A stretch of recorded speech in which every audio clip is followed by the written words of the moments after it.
So hello and welcome everyone to this webinar. It is part of the Earth Science Information Partners Putting Data to Work webinar series, which follows ESIP's 2020 year theme of putting data to work, building public-private partnerships to increase the resilience and enhance the socioeconomic value of data.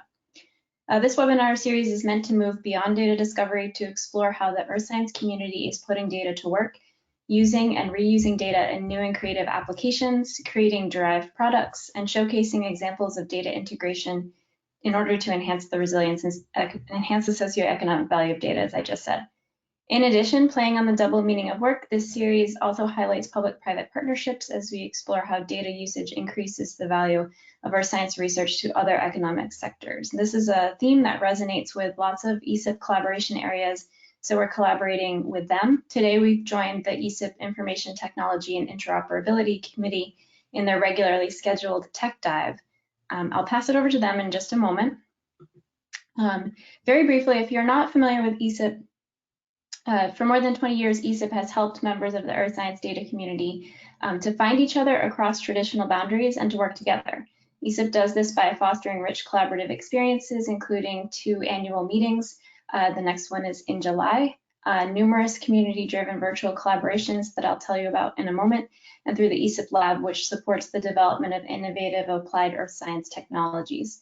ESIP is funded by NASA, NOAA, and the USGS, currently has more than 150 partner organizations spanning the federal, private, and academic sectors, of which CUAHSI is one, and many more individual participants.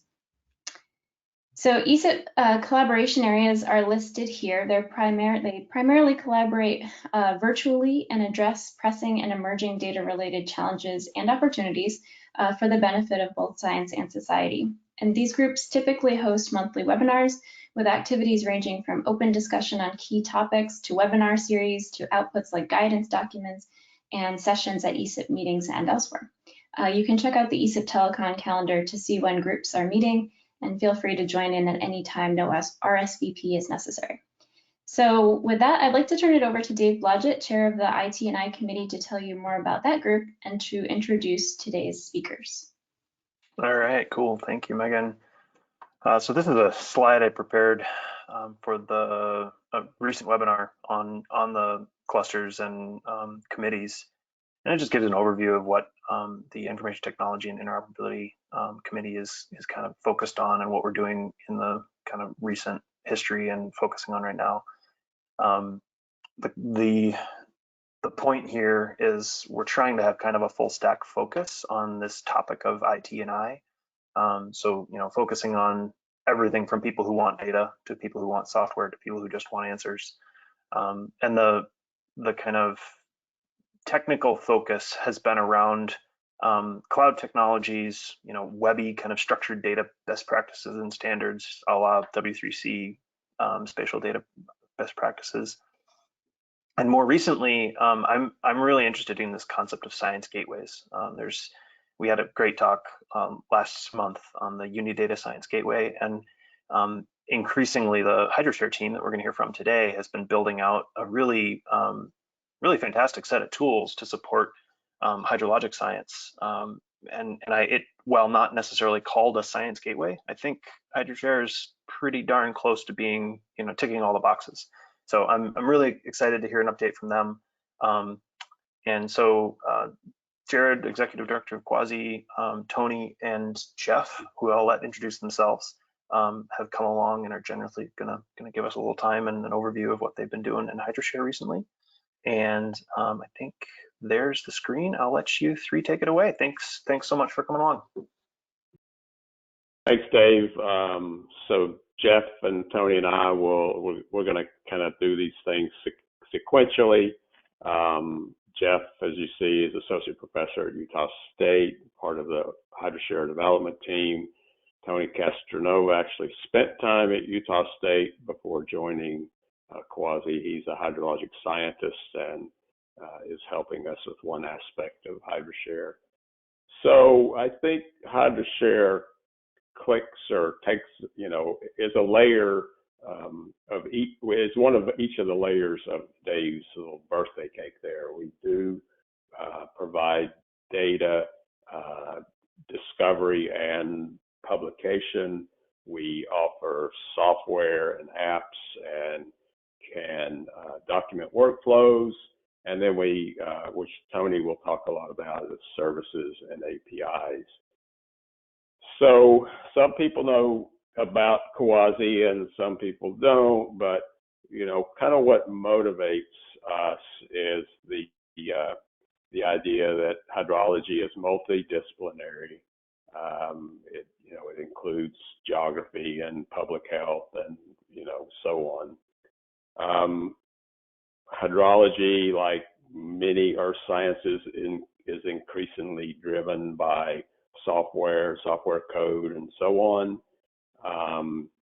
But much of that code,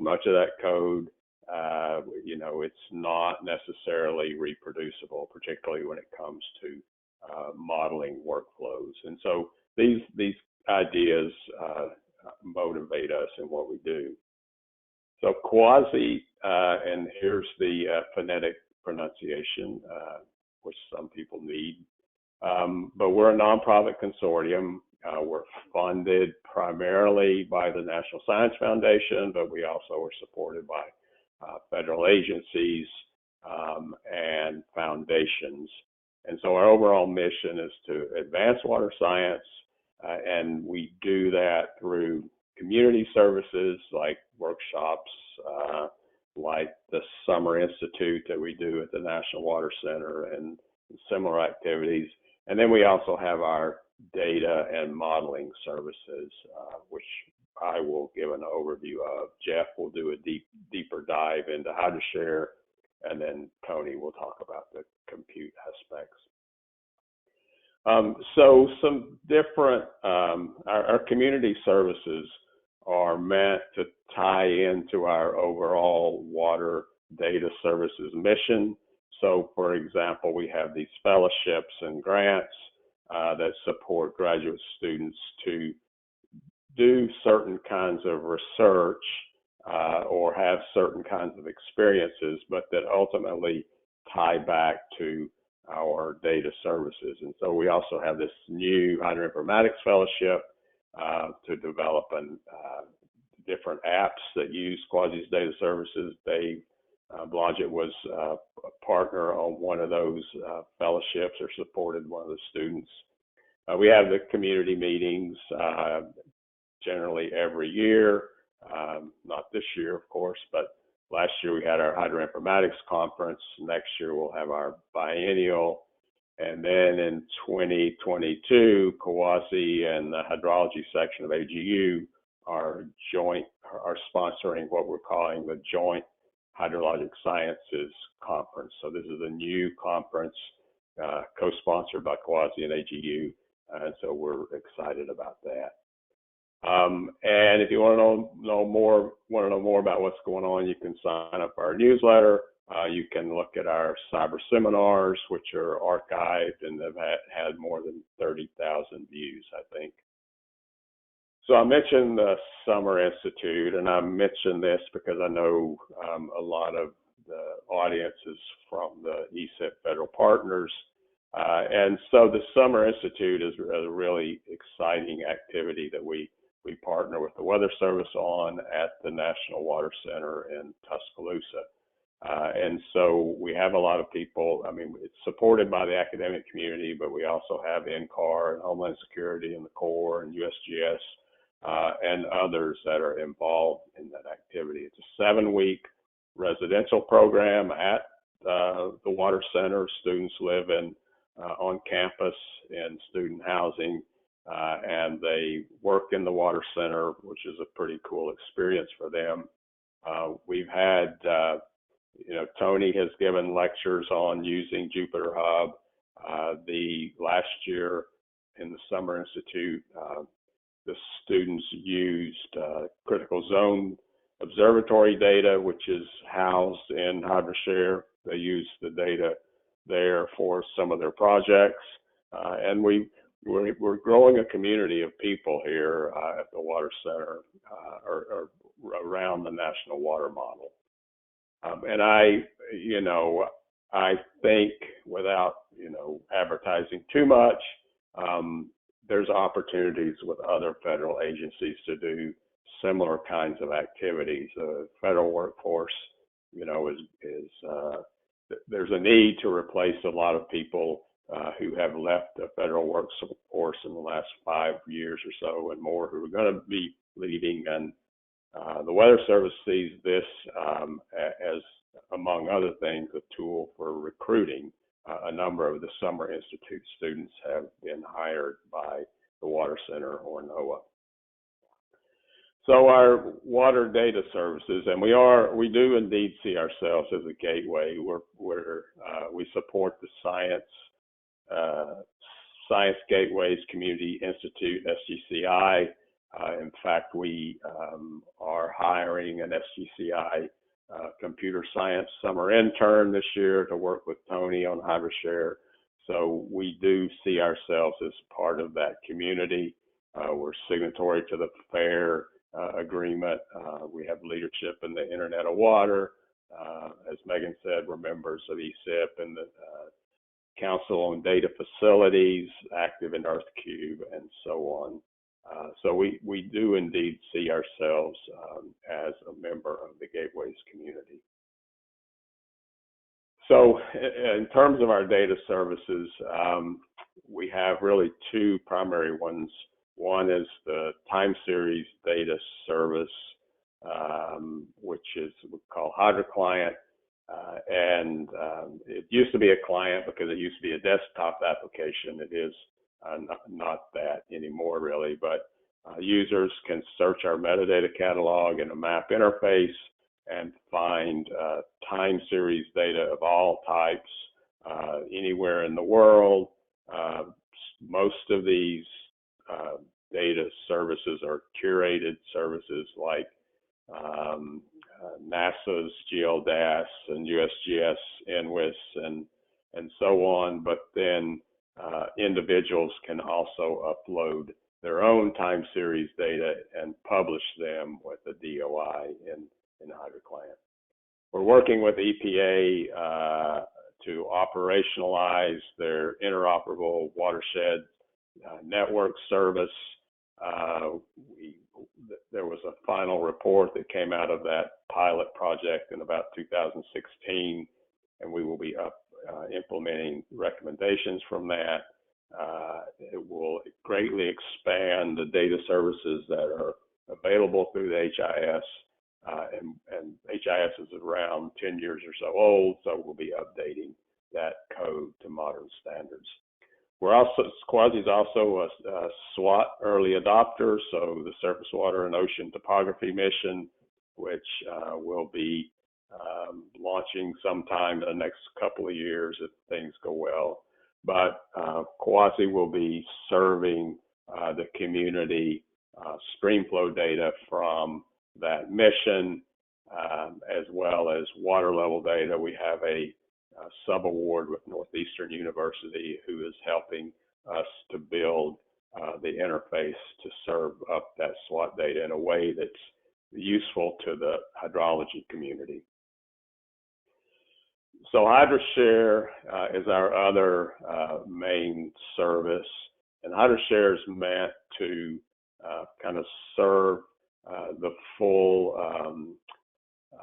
data flow process. So from creation to preparation, description, publication, discovery, and analysis. And within HydroShare, users can create rich metadata. They can determine with whom to share their data, whether it's private or it's within a group of researchers, or if it's discoverable, or if it's public and downloadable. And so the workflow is pretty straightforward. The interface is pretty easy to use. We actually have a QuickStart guide now that was created for people to quickly publish their information to HydroShare. So that's a quick overview of that. And as I said, Jeff will talk a bit more about it. But so the value of we see of CUAHSI's services to the broad community is being able to find data from others and to publish your own data. And I know, of course, the federal community their own tools, but these are tools that we serve the federal sector, the academic sector, and the private sector, and so on. And so, it's just another one of these gateways, as Dave said. And we also provide community data sets. So I mentioned the CZO data. So essentially 10 years of data from the critical zone observatories. We have also some use case data sets. So we host hydrology data from Harvey, Irma, and Maria. And those are really quite comprehensive data sets. And so I encourage you just to go in and poke around HydroShare and look for those. They're presented as story maps, and there's a lot of different data in there. Everything is free and open access. And so this slide just meant to highlight some of our collaborations with the federal community, and I've mentioned most of these earlier. So now I'm going to turn it over to Jeff Horsburgh to talk about FAIR data and HydroShare. So Jeff, is there a way that I can share over to Jeff, Dave? I don't believe Jeff can drive the screen. Okay, all right. So just, okay. Jerad can drive. I realized after I sent my slides to Jerad, there was some animation in here. So this could get really interesting, but please bear with us because Jared's going to drive and I'm going to talk. So based on the names that I see in the list here, I'm probably preaching to the choir about a lot of this stuff, but I wanted to start here. The theme of this series is putting data to work. And one of the things that requires is fair data. So many of you are probably really familiar with the guiding principles that make data fair, findable, accessible, interoperable, and reusable. And really the extent to which data are fair affects their value and the extent of reuse, as I'm sure all of you have experienced. So what we really want to do as investigators is create a digital instance of a data set, or in the case of HydroShare, we're also supporting models. We want to quickly share it with colleagues, maybe privately at first because it's not ready for prime time. It's not ready to hit the streets. We want to potentially do some collaboration, some annotation, iteration. Eventually, we want to add some metadata to those files to make sure that people can interpret what we've done. And then finally, when we're ready, we want to share publicly and formally publish, P with a capital P, publish with a capital P, so that others can actually reuse the data that we've created. So HydroShare actually makes this quite a bit easier, and I'll walk through some of those processes here as I go through these slides. So go ahead, Jerad. All right, so think of HydroShare as a repository for sharing and publication that uses these FAIR principles that we have just talked about. Okay, next. All right, so in HydroShare, we created the concept of a resource. And instead of calling things data sets, we called them resources because resources can be data sets, they can be models, they can be other research products. And so we needed a word that was more descriptive than just data set. But the resource is the primary unit of digital content. You can create them, version them, copy them, describe them with metadata. It's the thing in HydroShare that you can own, share, access, also discover, and then formally publish when you're ready. But you can think of that resource as a container into which you're going to put content. So if I'm interested in formally publishing something in HydroShare, I create a resource that creates that empty container. I upload content to that container, and I get to decide how that content is structured.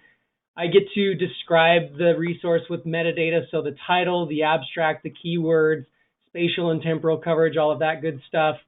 And then I get to choose a license under which I'm going to share that with either publicly or when it's published. I choose the license. I can keep it private at first if I want to, if I'm doing that sort of iteration with a group. And then eventually I click the button to formally publish. Keep going, Jerad. I agree to the publication agreement. And then eventually I have a published resource. And there's a how to cite section right on the landing page. with a digital object identifier and a citation that I can put in my paper. Okay. In HydroShare, all of these resources are findable via HydroShare's discovery interface. So there's faceted browsing, keyword search, temporal search, all of these nice things that you might expect to find in a repository. There's even a map and list view of the results. So Jerad, if you click one more time, you'll get the map view of the results. But of course, this requires you to know that HydroShare exists, because you have to go to HydroShare to use this interface. So I'll talk about other opportunities here in just a second. But each resource is accessible via its landing page. So you can set them to private, you can set them to public so anybody can see them, and then of course you can formally publish them, which creates that digital object identifier. I should also mention here that you can access resources either through the landing page or also through a REST web service. And that includes both download and access of the files, but also editing and upload of files and metadata. So you can actually do pretty much everything you can do through the web user interface through this REST API via code. So a lot of this can be automated as well. Okay, so I've got a little example here of how HydroShare helps enhance the findability and reusability through citation, which is one important mechanism for making sure that people can access things. So HydroShare provides a formal citation for every resource. And for published resources, this uses a digital object identifier. So that's shown, go ahead and click, Jerad, on the resource landing page, directly in a How to Cite section. And then HydroShare resources can cite other resources on the web. So this could be a journal paper that actually is citing the data that's contained in this resource. It could be another resource from which this was derived. So one more click, Jerad. There's a references section on the landing page where you can specify not only the reference, but also a semantic relationship. So the content of this resource serves as the data for this paper right here, which is the paper that Bryce published. And then one more click, Jerad.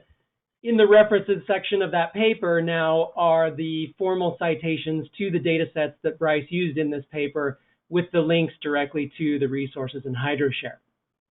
Okay, so we've got that two-way linkage between the data sets in HydroShare and the references in the paper.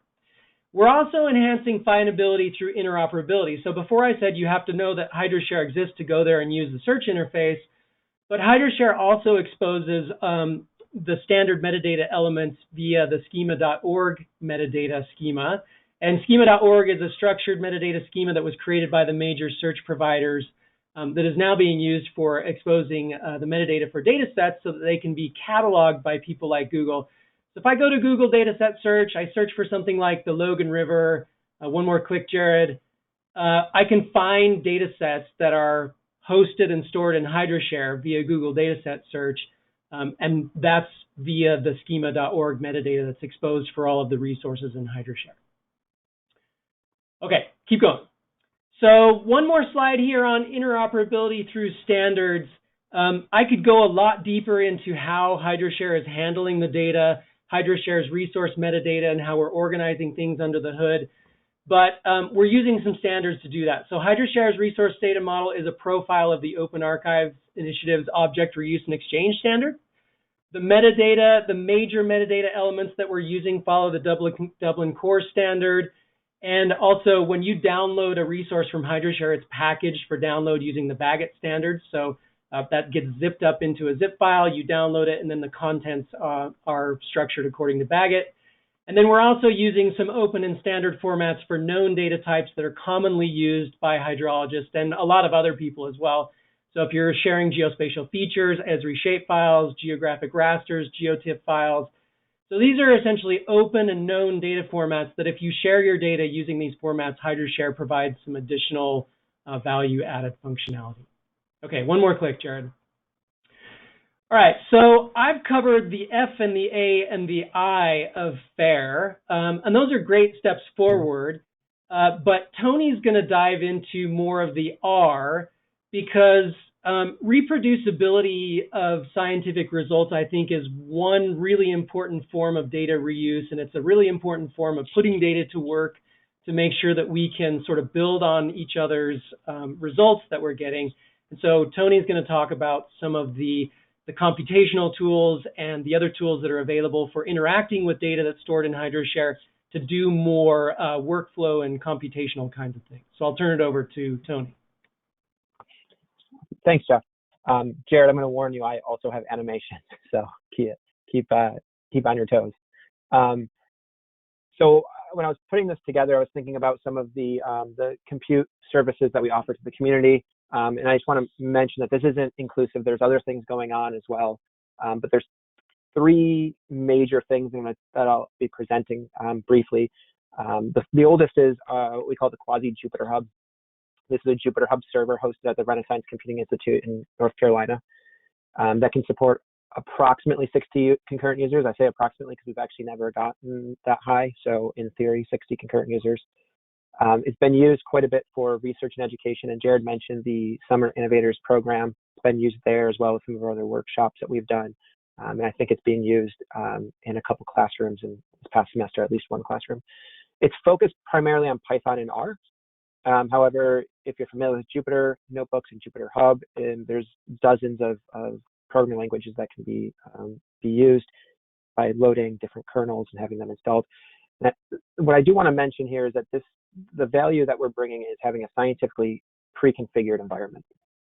So the benefit for primarily for like an educational or a workshop application is that your participants can come into this web-based computing environment and not have to install anything. So that's a big advantage to using these types of platforms.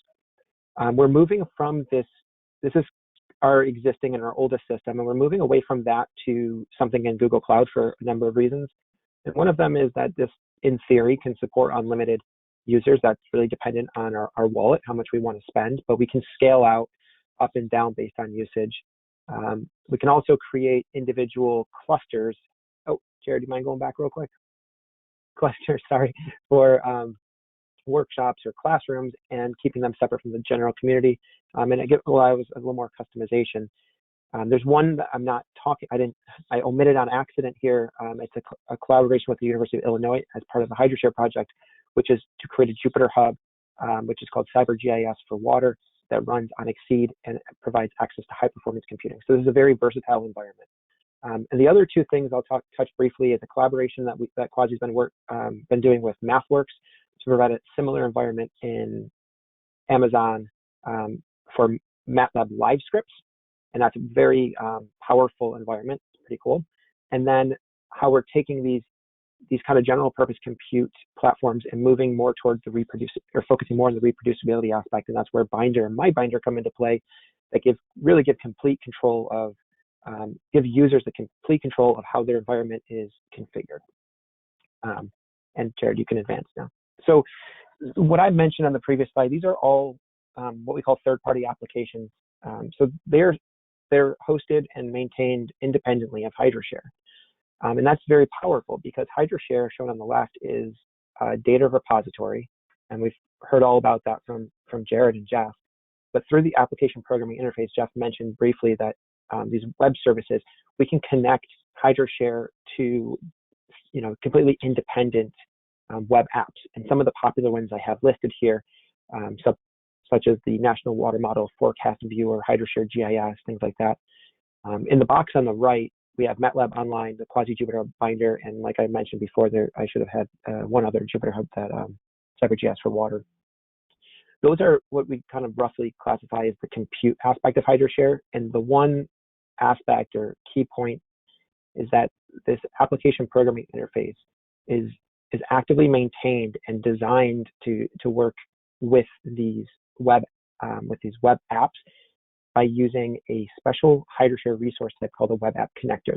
So you can configure the way that HydroShare talks to these web apps directly in HydroShare's web interface. So it's actually very powerful. And of course, these compute, I have the CUAHSI HIS down here at the bottom. That's the underlying system for the Hydro client viewer that Jerad had shown. So you can access data there as well.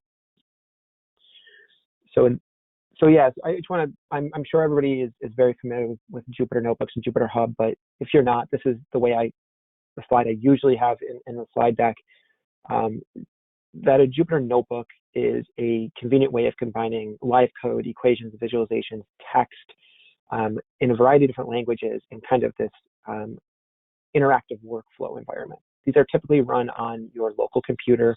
You can easily get them up and running using environments like Anaconda, or just using the Python package manager to install Jupyter Notebooks. So it's very, very easy to get this up and running. It's a very convenient way of documenting what you're doing for like an analysis or something. So then we can all see why that would be important for specifically educational applications. So the Jupyter Hub just takes that one step further. It's a layer of software on top of Jupyter that allows these notebooks to run in a cloud environment, and it will allow multiple concurrent users to have their own instances that are isolated from everyone else. And like I mentioned before, we've been pre-configuring these environments with lots of scientific libraries and models that we think are, well, I guess that our community has requested. So there's very little need to install things in these systems, the systems that we maintain the Jupyter Hubs. So this is the interactive slide, Jerad. So the connection between HydroShare and these compute platforms is very interesting here. It's very well thought out. So we have this HydroShare resource, and we're not showing the data here, but this is something that we, myself and Danielle Tiarina put together to describe what you might do to use one of our other web applications that subsets domain data from continental scale models. So a user would go to this resource, click on the Open With menu. What you're not seeing here is a list of potential web apps that would work, that would operate on this data. I don't have that shown, but when you click on the app of choice, in this case Jupyter Hub, an instance is requested.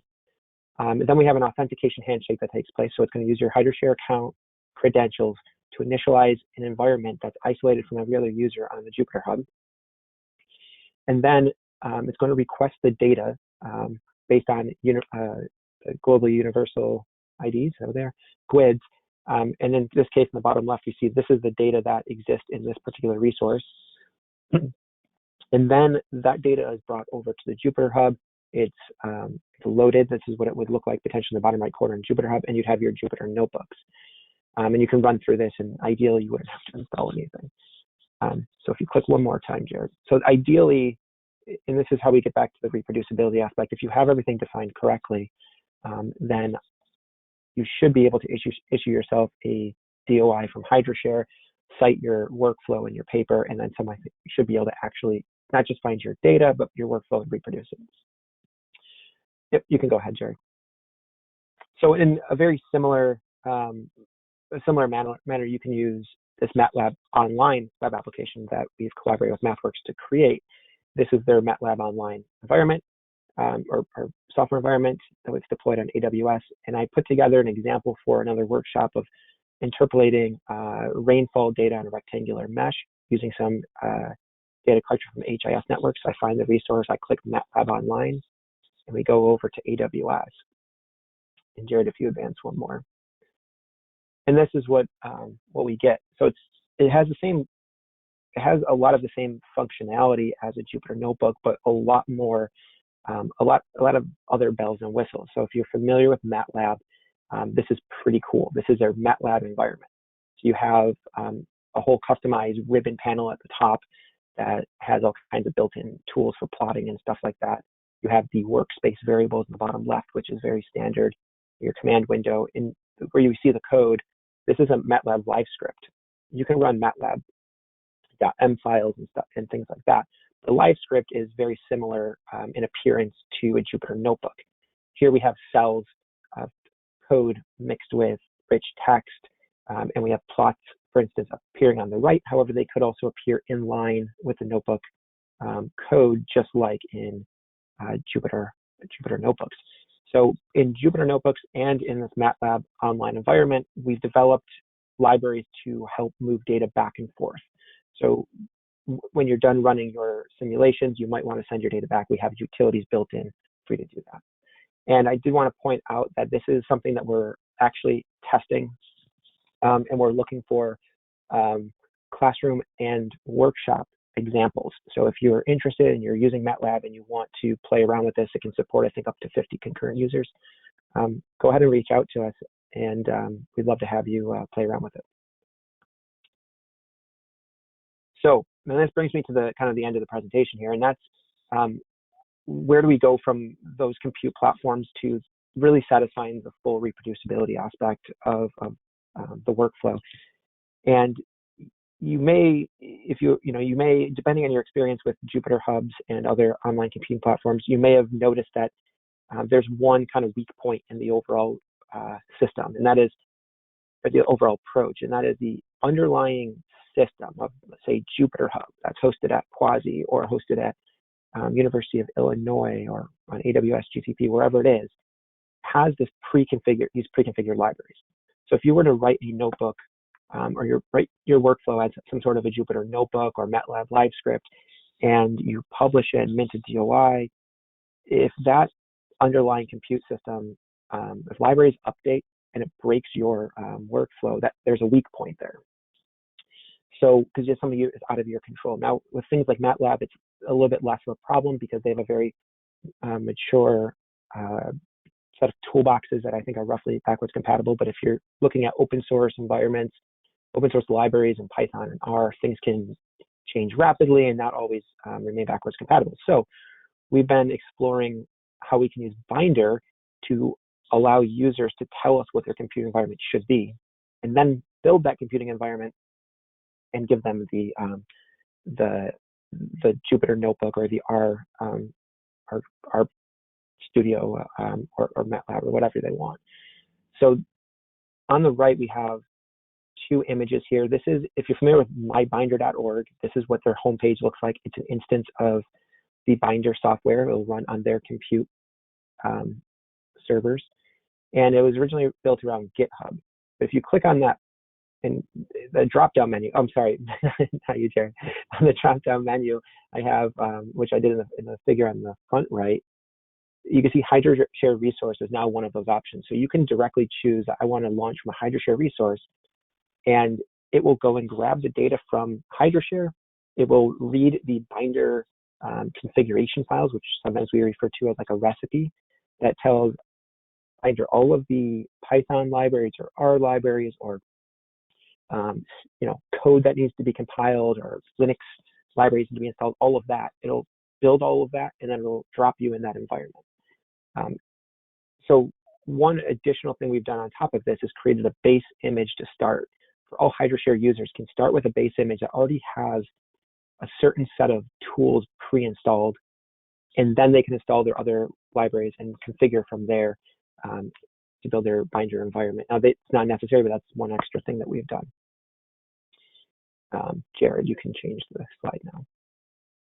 So how does this all work? And I guess I don't have to touch on this too much because Jeff has already explained this a bit, but how does this work in terms of connecting your publication to your workflow? And this is a paper that myself and Christina and a handful of other people, Christina Vandergood and a handful of other people published a year ago that formally published Jupyter notebooks in HydroShare and then cited them in the text. It was cited in a couple different ways. We were kind of testing out the proper way to be citing our resources, but in that top paragraph, you can see that it is that DOI directly to the notebook.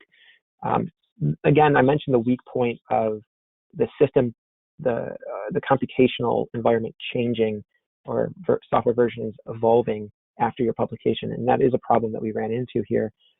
So we're working to revise some of our recommendations to focus more on Binder and providing the build environment to ensure that your stuff is always going to be reproducible. And then in the final slide, I just wanted to point out that this has been used quite successfully in a variety of different workshops. That top right photo is the Summer Innovators Program at the National Water Center, and the bottom right is kind of a week-long hack week. But in both cases, we walked participants through taking the National Water Model and selecting a CZO-sized area, or watershed area, collecting NLS forcing data, and running a simulation. And this was all documented in HydroShare, and it can be found if anybody wants to follow along by the Discover interface. So with that, I will hand it back to Jerad to wrap up.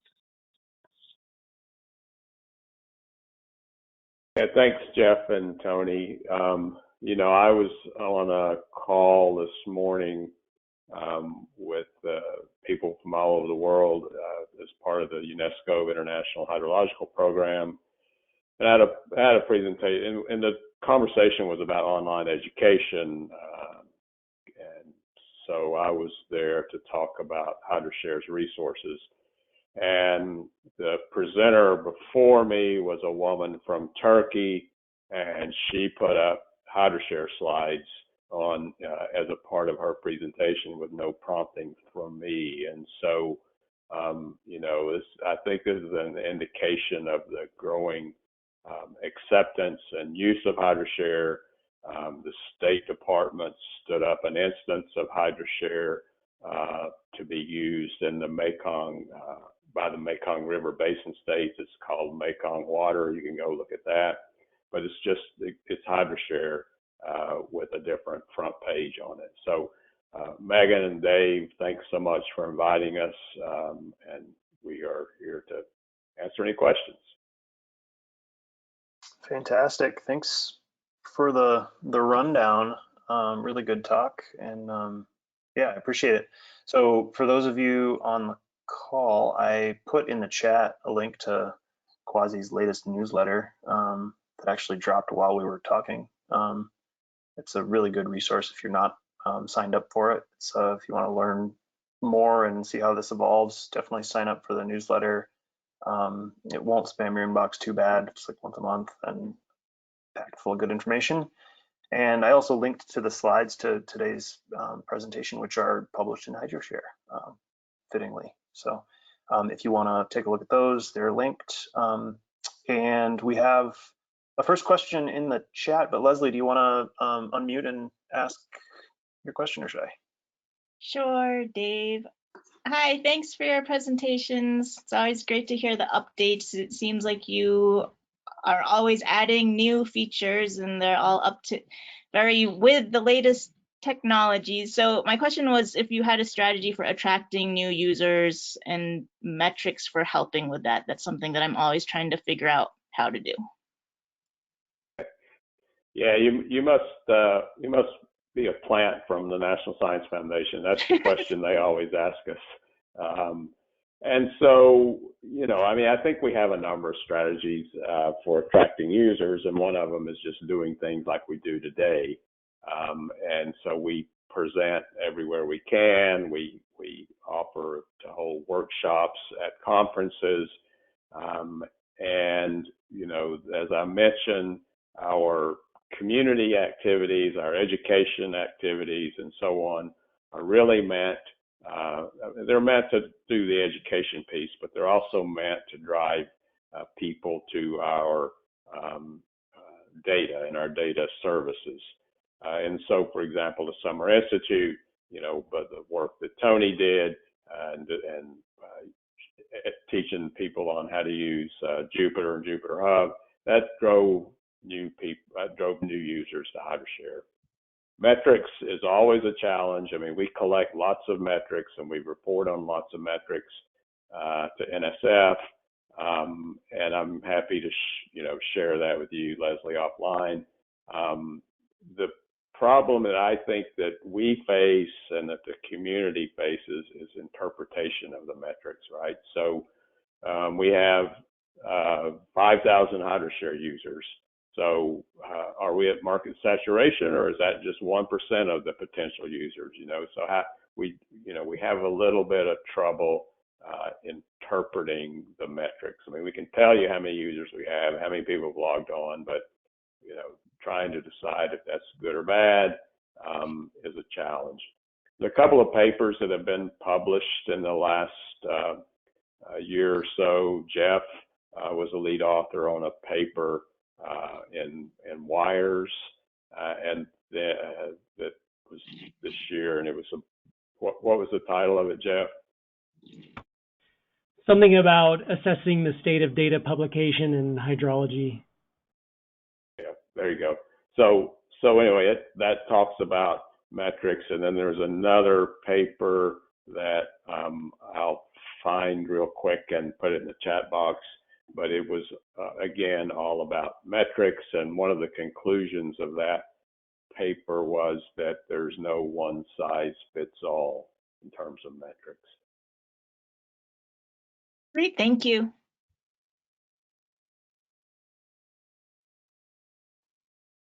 Oh, we got a couple questions in the chat. Feel free to unmute yourselves and pipe up if you'd like.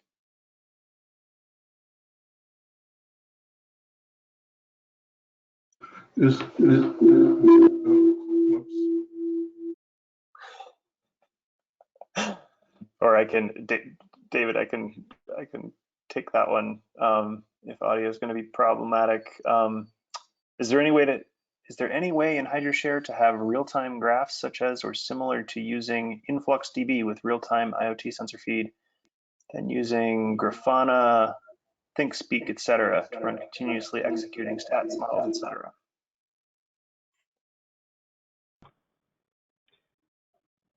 Yeah, I can take that. Right now, we don't actually have the same kinds of capabilities that Influx has.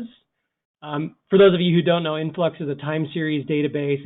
It's really highly optimized for sort of online streaming time series data, and it's got a really nice set of tools that come with it for doing those kinds of things. In the work that my group is doing here at Utah State, we're using Influx at the same time we're using HydroShare. So a lot of our users are interested in seeing just CSV files of our time series data from our environmental monitoring sites shared in HydroShare. And then some of our users are actually really interested in seeing real-time displays of the data. And so we're using HydroShare sort of as our archival and sharing system for the data, but we're also using Influx at the same time, where we've got some automated procedures set up to load data into files in HydroShare, and at the same time they're loading data into an Influx database.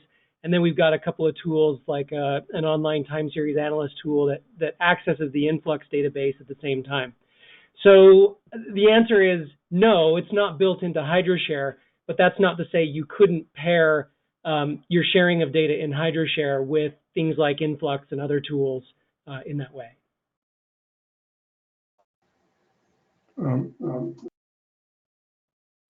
Sorry again. It's a pretty strong echo. I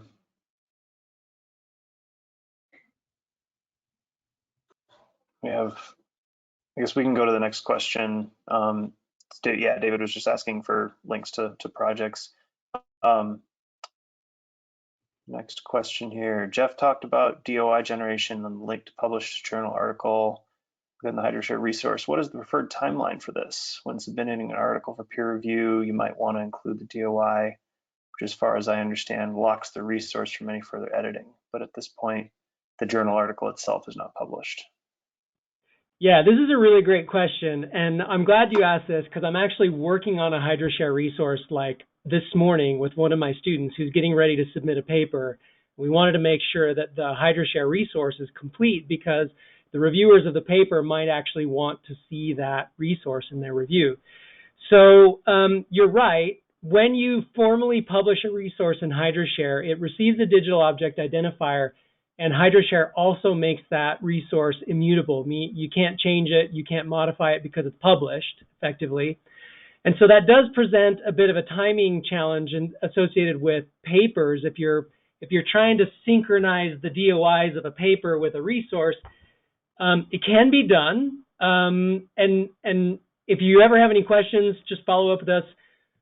We can walk you through this. But basically, when you submit your paper for publication, don't publish your HydroShare resource until you get to the point of actually doing the proofs of your paper.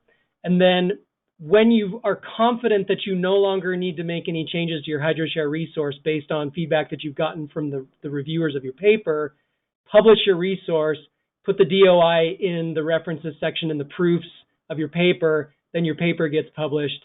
And there's this sort of delicate dance that you have to do back and forth to make sure that you get the DOI for the paper, it goes in the HydroShare resource, you get the DOI for the resource, it goes in the paper.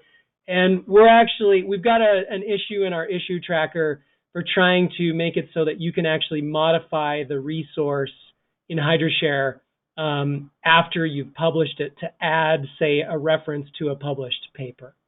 because we know that's actually kind of a difficult thing for people to do now. Yeah. All right, this is Jeff, by the way. If you wanna shoot me an email, that's totally fine. Yeah, and Jeff answered your question too, David. That's a constant back and forth within USGS circles as well. The publications process and review at the multiple stages, and it's even worse when we're dealing with a journal pub in addition to our bureau approval. I'm sure it's the same anywhere, but yeah, it's a constant dance. Do we have any other questions? Feel free to unmute yourself and pipe up if you have anything.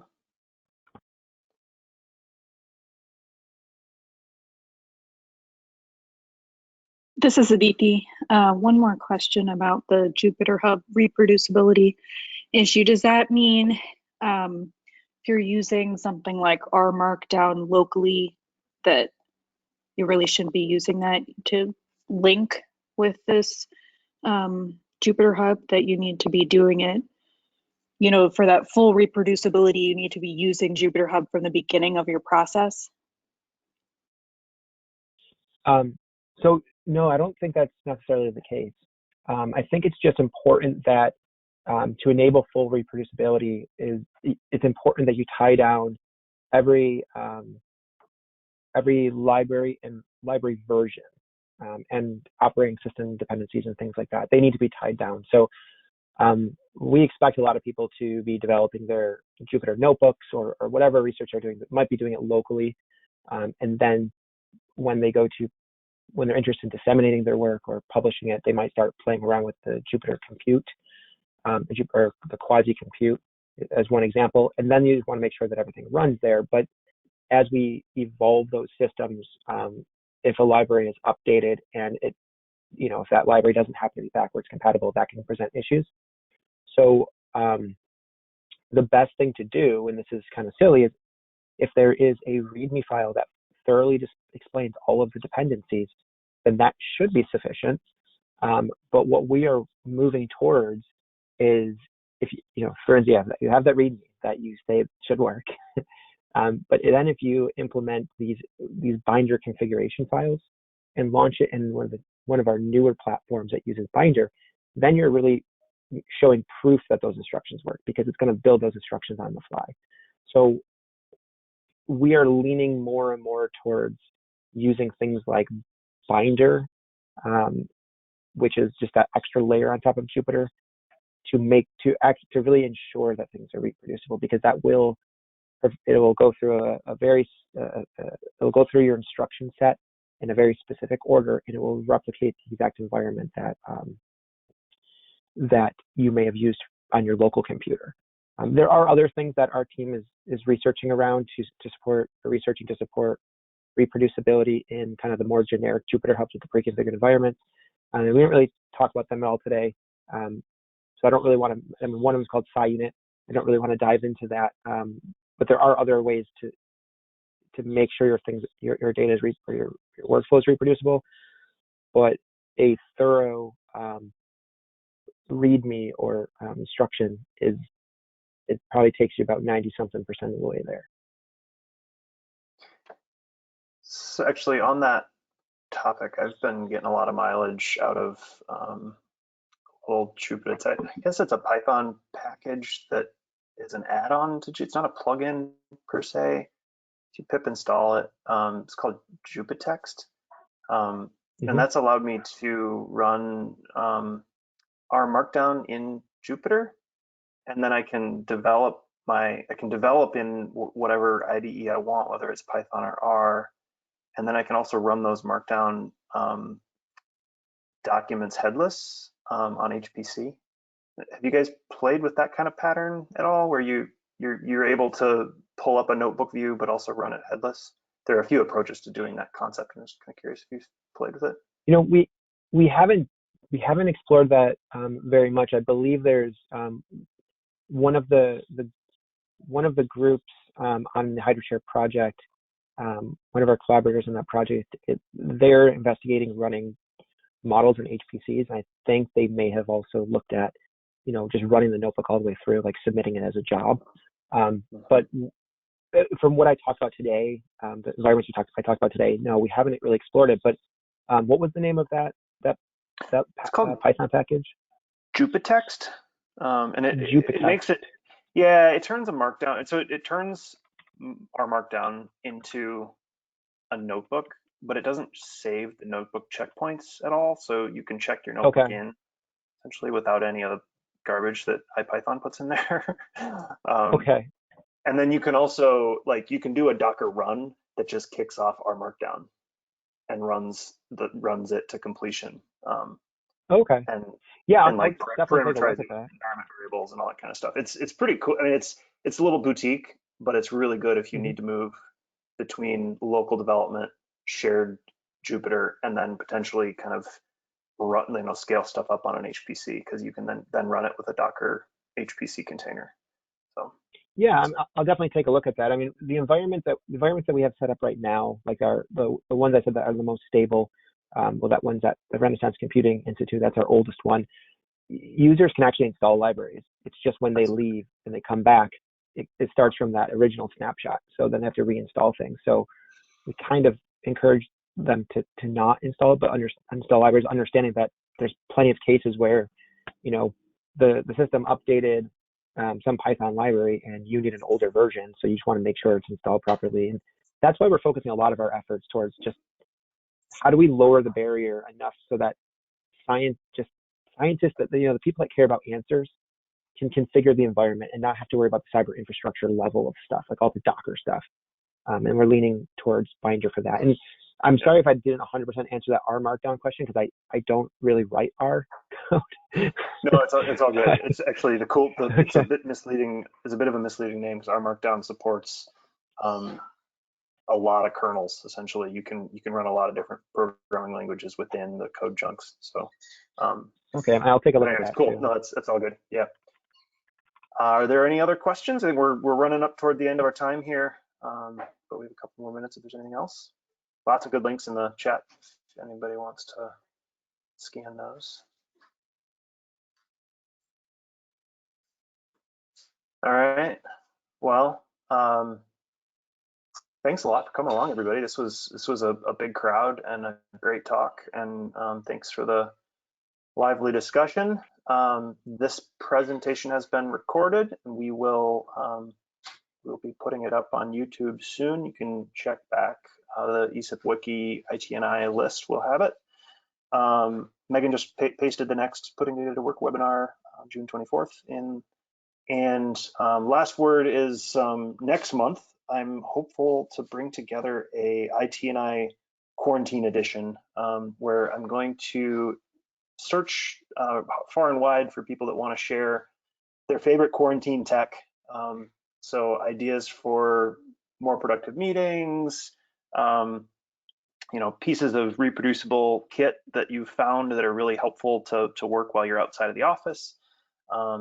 Really anything. I'm excited just to get people to come along and have a bit of a share your favorite new tech happy hour. So that's my thinking for the next one. I'll be in touch with a number of people that I actually see online about it, and we'll go from there. So with that, thanks for coming along, and we'll be in touch.